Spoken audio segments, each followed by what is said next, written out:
iby'imishinga cyangwa nguko bidushaka kuko tuba duhagaze yahayo.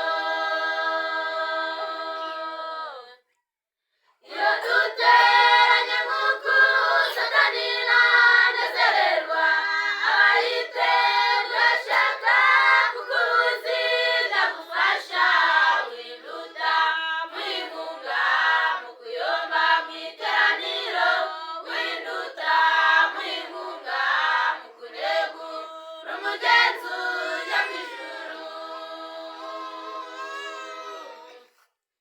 Iyo duteranye nk'uku Satani ntanezererwa, abayiteguye ashaka kukubuza ndagufasha winduta mwinkunga mu kuyomba mu iteraniro, winduta